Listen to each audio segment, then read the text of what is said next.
नमस्कार, आप देख रहे हैं channel VR1 brigadier guides you पर। और आज इस चैनल पर हम एक बहुत ज़रूरी बात करने वाले हैं। वो चाइना जो अभी तक सबको आंख दिखा रहा था, वो चाइना जो सुपर पावर बनने की लड़ाई बहुत पहले से लड़ रहा था, अब उसी चाइना में बात चल रही है डिसइंटीग्रेशन की, यानी टुकड़े टुकड़े होने की। इस पूरे मसले पर हमारे साथ बातचीत करने के लिए मौजूद हैं ब्रिगेडियर डॉक्टर विजय सागर धीमान।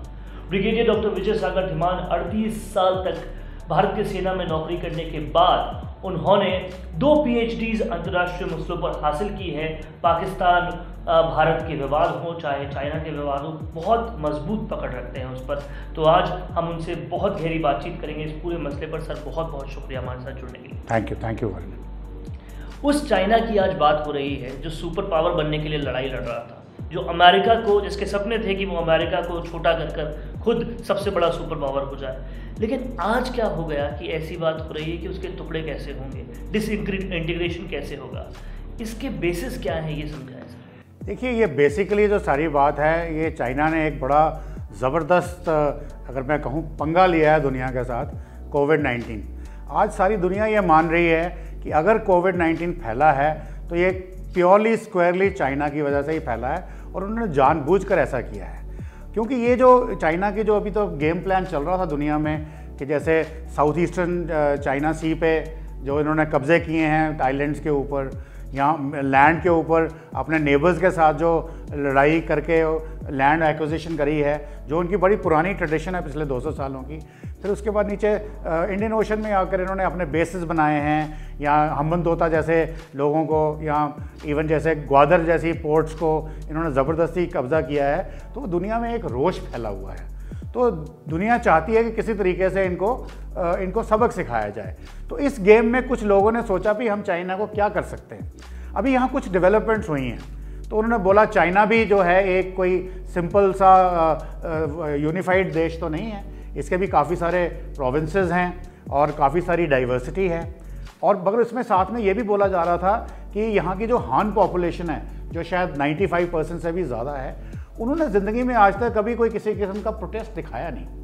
चाइना में एक किस्म की तानाशाही बोल लीजिए, डिक्टेटरशिप बोल लीजिए, या मोनार्की बोल लीजिए, या किंग्स बोल लीजिए, वो सब चले आ रहे थे और सब एक साथ ही रहते थे। तो अभी ऐसा क्या हो गया है कि लोगों ने इसके बारे में सोचना शुरू कर दिया है। इसके बारे में मैं आपको थोड़ा सा ये बताऊंगा कि चाइना के अंदर जो इवेंट्स हैं, जो वहाँ पे जो इन्फॉर्मेशन है, लोगों के साथ कैसे बर्ताव किया जा रहा है, जो सेंसरशिप है, उसके बारे में बहुत ज़्यादा बाहर आ नहीं रहा। तो इसलिए एग्जैक्टली जो चाइना की पोजीशन है वो मालूम किसी को भी नहीं है।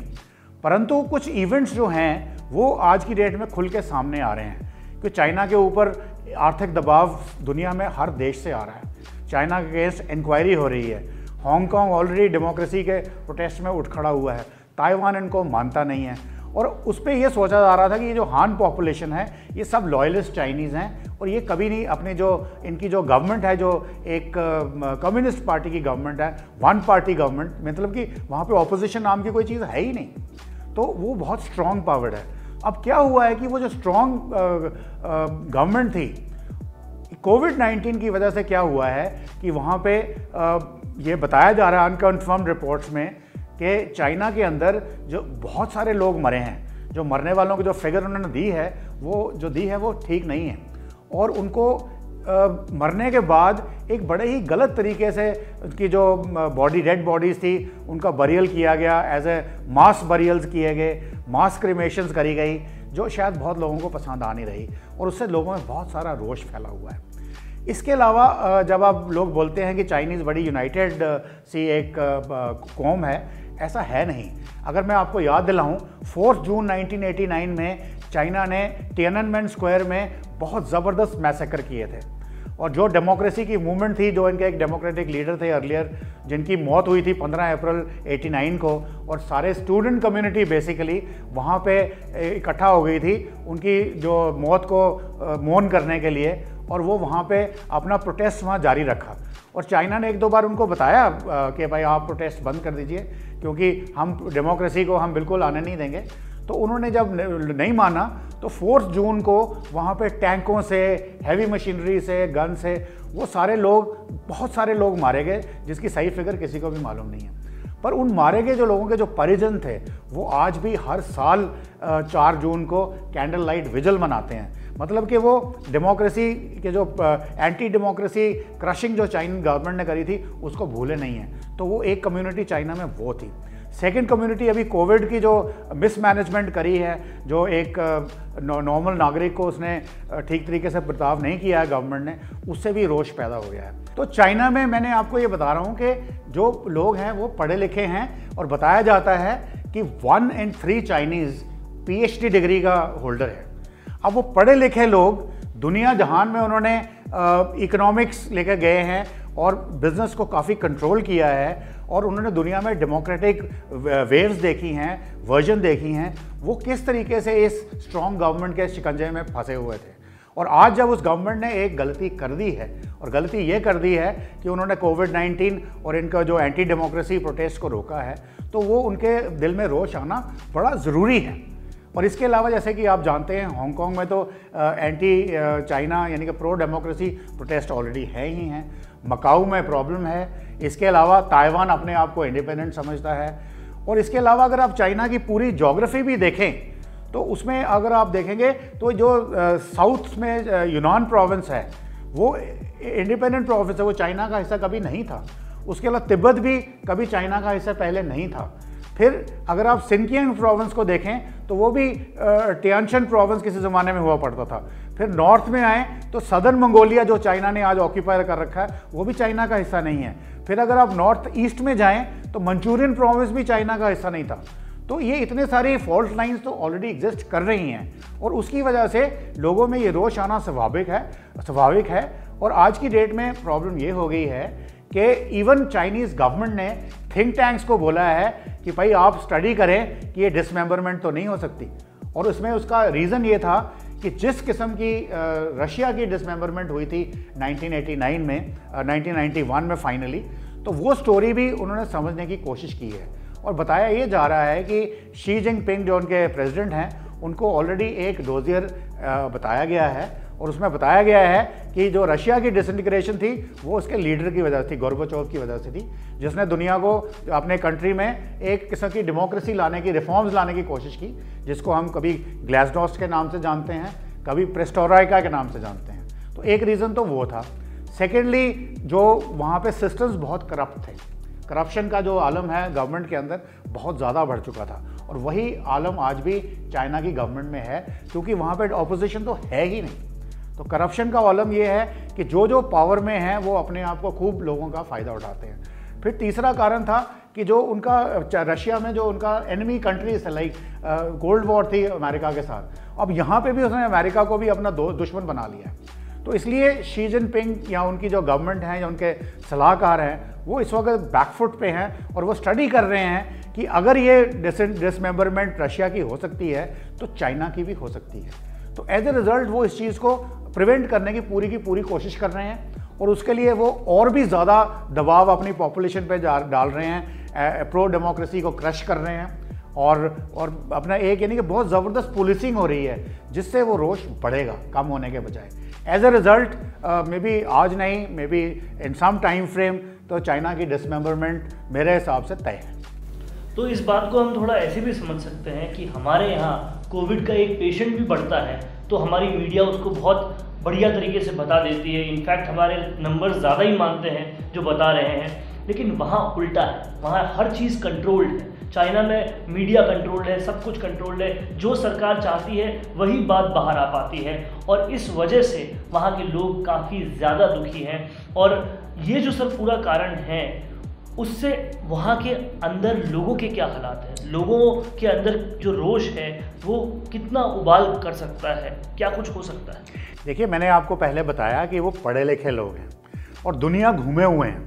आज आपको देखेंगे वर्ल्ड के किसी भी कंट्री में जाइए, वहाँ पे आपको चाइनीज़ बिजनेस एस्टैब्लिशमेंट ज़रूर मिलेगी। तो उनको इस चीज़ का पूरा एक्सपीरियंस है और जितनी भी आप डेमोक्रेटिक मूवमेंट्स को या मीडिया को या पर्सनल लिबर्टीज़ को दबाएंगे, यानी कि चाइना में ह्यूमन राइट्स वायलेशन का एक बहुत ज़्यादा अंबार है, पर वो चाइना की स्ट्रिक्टनेस की वजह से बाहर नहीं आ रहा।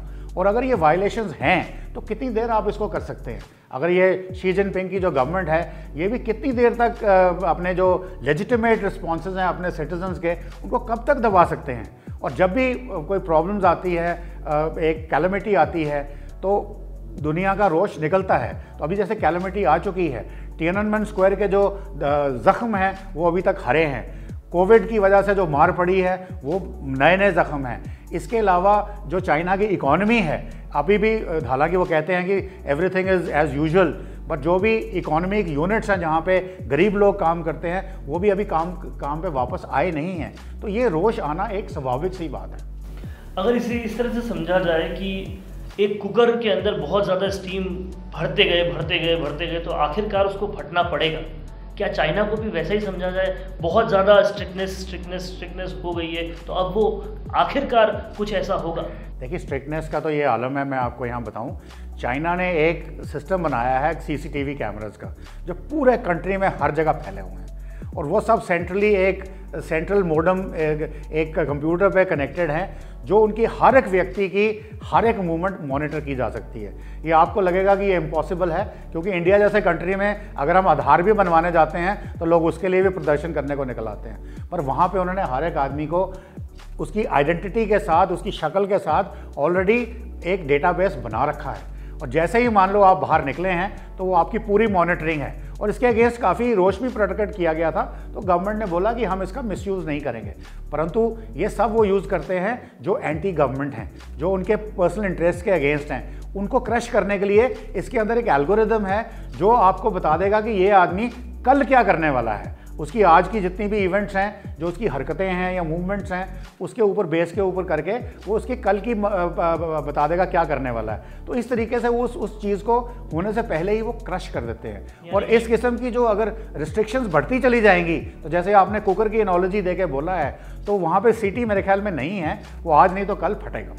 यानी कि वहाँ पर प्राइवेसी नाम की कोई चीज़ नहीं है, और पहले से व्हाट्सएप वगैरह तो वहाँ चलते ही नहीं है, और यहाँ पर तक कि आपके हर कदम की जानकारी वहाँ की सरकार को मिलती है, और अगर आप सरकार के अगेंस्ट कुछ भी कदम उठाने जाएं तो उन्हें एक दिन पहले पता चल जाएगा और उस कदम को वो कदमों तले रौंद देंगे। ये चाइना की प्रेजेंट सिचुएशन है। इसके अलावा मैं आपको ये ह्यूमन राइट वायलेशन में बताता हूँ ना, चाइना ने ओलंपिक्स करे, it was a major mega event, but उसके नीचे कितने ह्यूमन राइट वायलेशंस थे, कितने सारे लोगों के जो मानवाधिकार थे उनका हनन हुआ। और एक छोटा सा एग्जांपल मैं और भी देता हूँ, जो उनके स्ट्रिक्ट रूल्स हैं, जैसे हमारे एक दोस्त चाइना में गए, सीनियर मिलिट्री ऑफिसर थे, तो उन्होंने मुझे बताया कि वहाँ पे उनको एक पायलट दिया गया था जो उनकी गाइडेंस के लिए, क्योंकि 3 स्टार जनरल थे, तो उसका एक स्पेशल किस्म का सायरन है जो कोई सिविलियन उसको यूज़ नहीं कर सकता। और जब वो पायलट चल रहा है, अगर मान लो भीड़ भाड़ वाले भरे बाजार में भी, और जब वो सायरन बजा तो each and every citizen who is on the road, चाहे वो सड़क पे है, चाहे पैदल है, चाहे गाड़ी में, he is suppose to be absolutely still जब तक ये सायरन वाली गाड़ी निकल नहीं जाती। तो अगर कोई इसको वायलेशन करता है उसको इमीडिएटली अरेस्ट कर लिया जाएगा पुलिस से, और बहुत सारी यातनाएं दी जाती हैं जिसके बारे में हम जानते हैं। तो इस किस्म की जो स्ट्रिक्टनेस अगर आप सिविल राइट्स पे लगाओगे तो कितनी देर तक आप रख पाओगे? आज मान लो चाइना सक्सेस स्टोरी था, एक वर्ल्ड पावर बनने जा रहा था, सब लोग खुश थे, पर कल को जब ये कुकर फटेगा, ये कोविड का इफेक्ट आएगा, तिएननमेन स्क्वायर वाले प्रो डेमोक्रेसी जिन्होंने अपने परिजनों को खोया था वो भी सामने आएंगे, और इकोनॉमिक्स अगर उनकी रोजी रोटी चली गई तो कब तक वो गवर्नमेंट के अगेंस्ट नहीं बोलेंगे? यानी कि बाहर से आप ताकत ढूंढ रहे हैं और आपका अंदर ही सब कुछ खोखला हुआ है, कुछ ऐसे ही तस्वीर। ये ऐसी सिचुएशन अभी बन रही है, क्योंकि देखिए जब तक सब ठीक रहता है तो हर एक आदमी अपना में ठीक नाम से चला जाता है। प्रॉब्लम तभी आती है, फॉल्ट लाइन्स तभी निकलती हैं जब कोई कैलेमिटी आती है, तो वो कैलेमिटी चाइना के दरवाजे पे ज़बरदस्त दस्तक दे चुकी है। तो जाहिर तौर पर अब देखना ये होगा कि चाइना जो सपना देख रहा है सुपर पावर बनने का वो सच होता है, या वहाँ के लोग जो सपना देख रहे हैं आज़ाद होने का वो सच होता है। ये दोनों तरफ चाइना का पलड़ा जो है वो अपनी अपनी तरफ से भारी हो रहा है। अब देखना ये होगा इसका रिजल्ट क्या निकलता है। सर बहुत बहुत शुक्रिया हमसे जुड़ने के लिए। Thank you so much.